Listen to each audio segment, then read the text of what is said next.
What's up guys, it's Said. And Vihai, we're going to bring you a voiceover for the rest of this workout.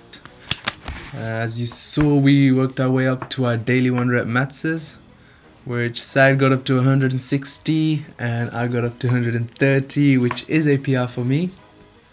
Although it was a PR for me, I was disappointed I didn't get around 140 kg, as it's been a while since I attempted a 1 rep mats, and I've been doing a 5x5 recently, which has been going up a lot. My weight has been increasing, so I expected the 1 rep mats to also increase.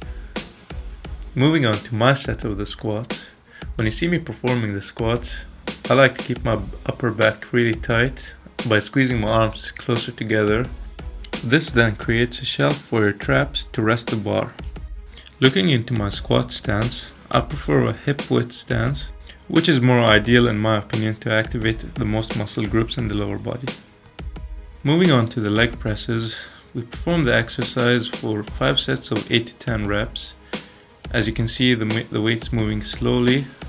To ensure that you keep constant tension on the muscle, you really want to focus coming down slow on the negative and then an explosive concentric on the way back up.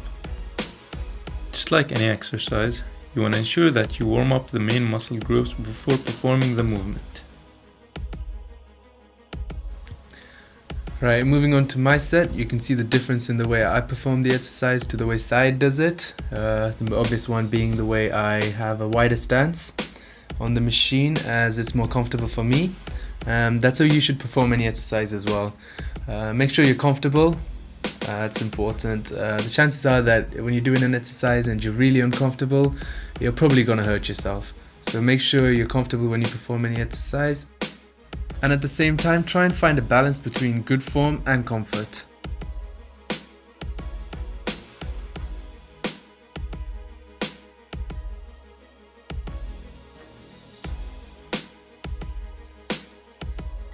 Looking into my final set of the leg press, you can see how I prepare for the final set. As I'm performing a max load, I'm squeezing my back and scapula into the seat to create overall tightness throughout my whole posterior chain.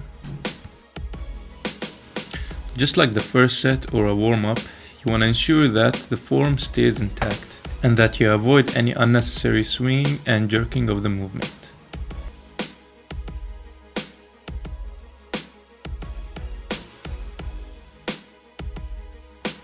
The third exercise we moved on to is the walking lunges.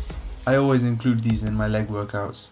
It gives a really good burn on the quads. Painful, yes, which probably explains why many people don't do them, but it's still a really awesome exercise to do. Pick a weight which you can do at least 10 reps on each leg with.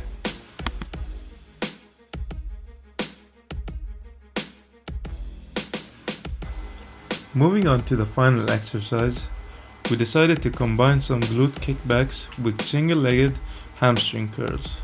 By that point, we were extremely fatigued and decided not to use heavy weights, but rather supersets, to completely exhaust the muscles that were used.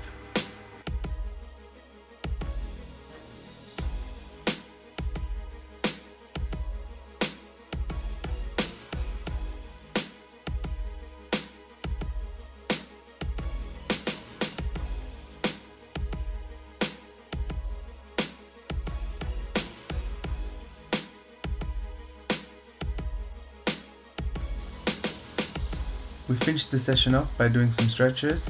For those of you that wake up the next morning with aching legs, these stretches will help you reduce that. I'm demonstrating one stretch that you can use for the hamstrings.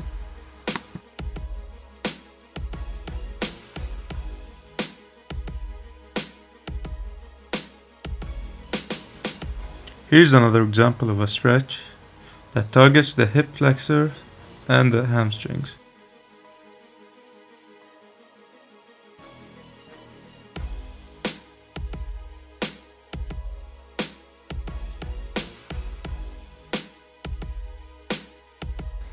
At this moment in time, we're completely done with the workout.